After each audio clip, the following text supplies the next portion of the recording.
Chapter 1, The Brutal Awakening. My friends, I am not here to sell you a fairy tale. I am not here to tell you that if you just believe, the world will bow at your feet. The truth is much colder. The world does not care about your feelings. It does not care about your intentions. It only cares about your results. We have all looked at the sky and screamed, "Why me?" when the storm hit. But here is the reality: the storm didn't come to destroy you, it came to clear your path. It came to wash away the weak versions of yourself that were holding you back.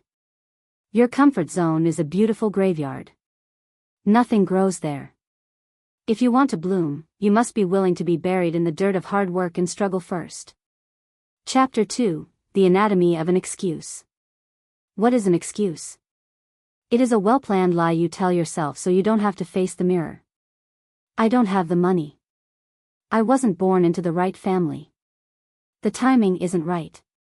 Listen to me. The timing will never be right. If you wait for the perfect moment, you will die waiting.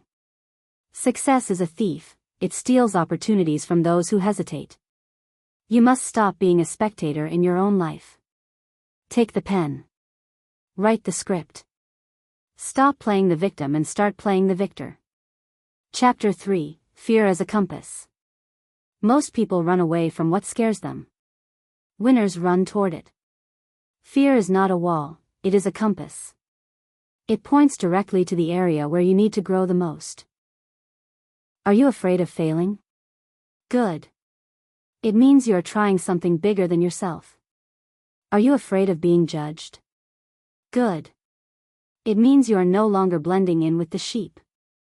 The gladiator in the arena is covered in blood and sweat, but he is the only one truly living. Those in the stands are safe, but they are forgotten. Chapter 4, The Relentless Pursuit of Discipline. Motivation is a scam. It's a feeling that comes when you listen to a song or watch a movie, and it evaporates the moment you hit a challenge. Discipline is the anchor. Discipline is doing the work when you hate it. It's lacing up your shoes when it's raining. It's studying when your brain is screaming for sleep. Success is not a grand event, it is the boring, repetitive, daily habits that no one sees. You don't win the championship on the day of the race, you win it at 4 a.m. in the dark. Chapter 5, The 1% Margin. You don't need to change your life overnight. That is how you burn out. You need to be 1% better than you were yesterday. Mathematically, if you improve by 1% every day, you will be 37 times better by the end of the year. Small hinges swing big doors. Focus on the next 5 minutes. Focus on the next rep, focus on the next page.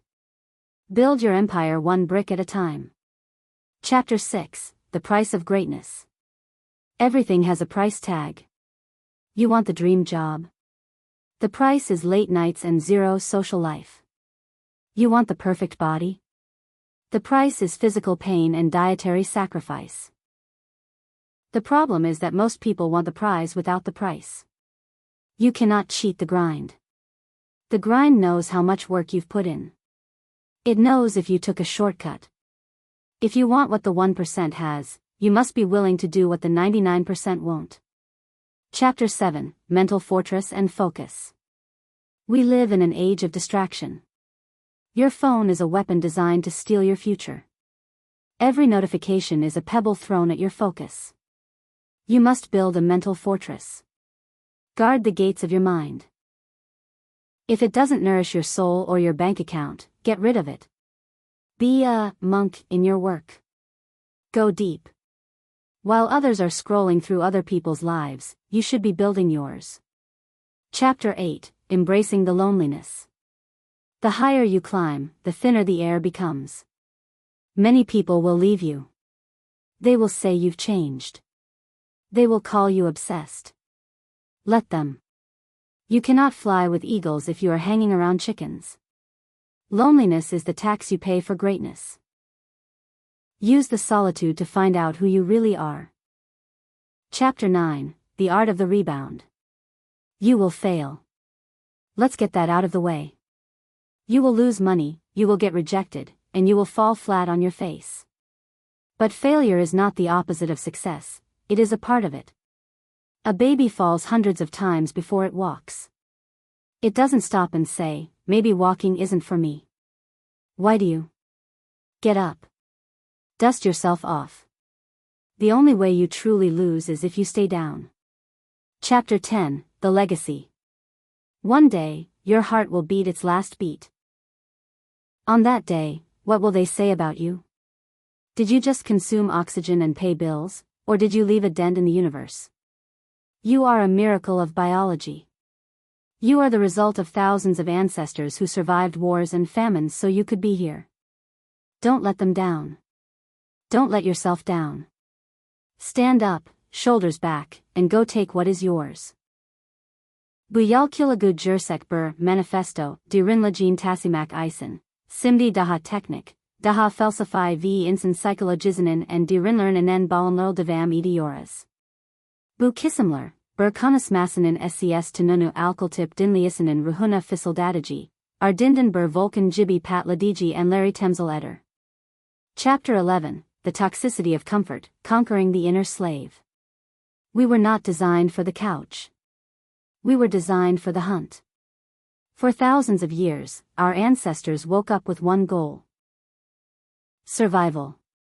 They had to move, they had to fight, and they had to endure. Today, we have everything at our fingertips: food, heat, entertainment. And this comfort is killing our spirit. Every time you choose the easy path, you are feeding the inner slave. This is the voice that tells you to snooze the alarm, to skip the gym, to eat the junk. If you listen to that voice, you will eventually become a prisoner in a life you hate. You must kill that voice every single morning. You must treat comfort like an enemy. Seek discomfort. Take the cold shower. Do the hard task first.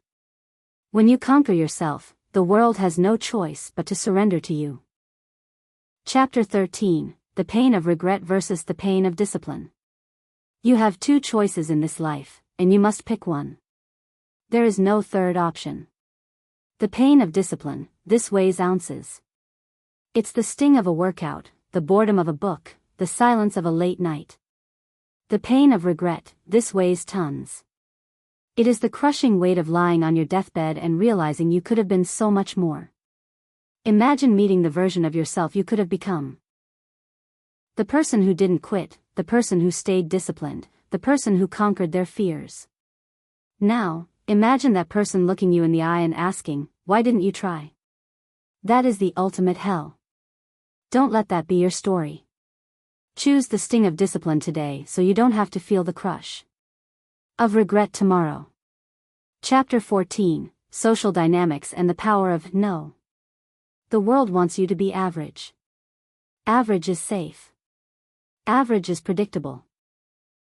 When you start growing, people will try to pull you back into the crab bucket. If one crab tries to climb out of the bucket, the others will pull him down so he dies with them. You must learn the power of the word no. No, I can't go out tonight. No, I won't participate in this gossip. No, I won't lower my standards to make you feel comfortable. You are not a people pleaser, you are a world changer. If your circle doesn't inspire you, it's not a circle, it's a cage. It is better to walk alone in the right direction than to follow a crowd off a cliff. Chapter 15, The Biology of Belief, Neuroplasticity. This isn't just rah-rah motivation, this is science. Your brain is a muscle. Every time you think a thought, you create a neural pathway. If you constantly say, I can't, you are literally wiring your brain for failure. You are building a highway to defeat. Chapter 16, The Silent Warrior, Internal Validation. We live in a look at me culture. Everyone wants the like, the share, and the comment. But true strength is found in the dark. True strength is the work you do when the cameras are off and the crowd is gone. Don't do it for the applause. The applause of the crowd is fickle, they will cheer for you today and forget you tomorrow. Do it for the man or woman in the mirror. If you can look yourself in the eye at the end of the day and say, I gave everything I had, then you have already won. Internal validation is an unshakable foundation. External validation is sand. Build your house on the rock. Chapter 17, The Cult of Consistency. Intensity is for amateurs. Consistency is for pros. Anyone can work hard for one day. Anyone can go to the gym once. But can you do it for 1,000 days? Can you do it when you're tired, sick, broke, or heartbroken? Success is simply a series of boring days added together. It is the 100th blow to the rock that breaks it, but the first 99 were just as important. Do not look for the quantum leap. Look for the daily grind. Be the person who is too stubborn to quit. Be the person who outlasts everyone else. In the end, the world belongs to the persistent. Chapter 18, The Master of Chaos. Most people pray for a life without problems. That is a weak prayer. Instead, pray for the strength to handle bigger problems. Life is a series of obstacles. As soon as you solve one, another appears. This is not a curse, it's a game. Stop complaining about the wind and start adjusting your sails. A master of chaos doesn't panic when things go wrong. They smile because they know this is where they get to prove their worth. Pressure creates diamonds. Without pressure, you are just carbon. Embrace the heat. Embrace the struggle. It is the fire that tempers the steel.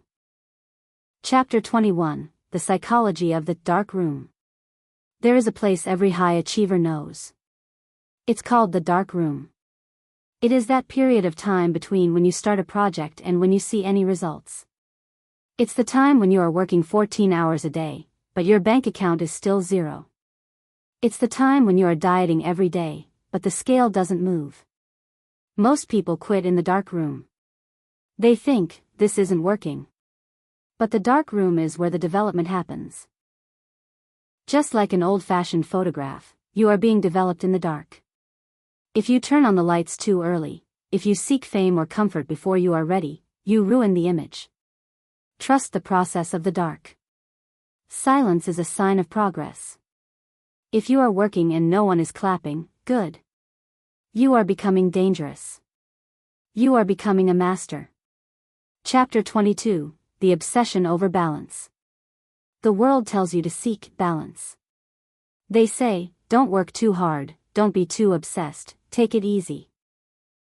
Listen to me, balance is for the average. No one ever changed the world with a balanced life. Michael Jordan wasn't balanced. Elon Musk isn't balanced. Beethoven wasn't balanced. Greatness requires a period of unbalance. It requires a season where you are so focused on your goal that people think you are crazy. You must be willing to be weird for a while so you can live extraordinary for the rest of your life. Don't seek balance, seek alignment. Align your actions with your mission. If you are on a mission to build a legacy, don't apologize for your obsession. Obsession is just the word lazy people use to describe the dedicated. Chapter 23, Neurochemistry, The Dopamine of the Hunt. We are biological machines. Most people are slaves to cheap dopamine, social media likes, sugar, video games, and pornography. These things give you a quick hit of pleasure but leave you empty and weak. They drain your drive. Chapter 24, The Stoic Shield, Amor Fati. The ancient Stoics had a concept called amor fati, the love of fate. It means not just accepting what happens to you, but loving it. When you get fired, amor fati. Now you have the freedom to start your own business. When you get injured, amor fati. Now you have the time to read and sharpen your mind. When people betray you, amor fati. Now you know who is real and who is fake. Stop fighting reality. Reality is your raw material. A sculptor doesn't complain that the marble is hard, he uses the hardness of the marble to create a masterpiece. Take everything life throws at you and say, thank you, this is exactly what I needed to become who I am meant to be. Chapter 25, The Generational Debt. You are not an island. You are a link in a chain. Behind you stand thousands of ancestors who fought predators, diseases, and wars just to pass the torch of life to you. They didn't survive all of that so you could sit on a couch and scroll through TikTok. You owe a debt to the past, and you have a responsibility to the future. Your children and your grandchildren will either inherit a legacy of strength or a legacy of excuses. Which one will you leave them? Every time you feel like quitting, remember that you are not just quitting on yourself, you are quitting on your bloodline. Be the one who changes the trajectory of your family forever. Be the ancestor people talk about 100 years from now. Chapter 26. The ego is the enemy, the soul is the ally. Success is dangerous. Once you get a little bit of it, your ego will tell you that you've made it. It will tell you that you don't need to work as hard anymore. It will tell you that you are special. Kill your ego every day. Stay hungry. Stay a student. The moment you think you are the king, you stop growing. The true king is the one who still works like a servant. Keep your feet on the ground while your head is in the stars. Chapter 27. The frequency of radiance. Energy is contagious. When you walk into a room, do you bring light or do you bring darkness? Do you lift people up or do you weigh them down? To be a leader, you must be a power plant. A power plant doesn't have energy, it generates it. You must generate your own fire. You must be so full of purpose and passion that people feel it when you are near them. Your vibration will attract the right people, the right opportunities, and the right life. Stop waiting for the vibe to be right, create the vibe. Chapter 28. Finality. The clock is ticking. Listen closely. Can you hear it? That is the sound of your life leaking away. Tick. Tick. Tick. You think you have time. You don't. You are one heartbeat away from eternity at any given moment. This realization shouldn't make you depressed, it should make you relentless. It should make you stop wasting time on small arguments and small people. If you knew you only had 1 year left to live, what would you do? Do that thing. Now. Because the truth is, you don't know if you have even 1 day. Live with a sense of urgent grace. Be kind, but be fierce. Be patient with others, but be impatient with your own progress. Chapter 29. The silence of the summit. When you finally reach the top, whatever that summit is for you, you will realize something strange. It is quiet. The noise of the critics is gone. The struggle is over. And in that silence, you will realize that the joy wasn't in the trophy. The joy was in the person you became to get the trophy. The muscles you built, the scars you earned, the mind you sharpened, those are the real rewards. The summit is just a place to stand while you look for the next, higher mountain. Because for a true warrior, the journey never ends.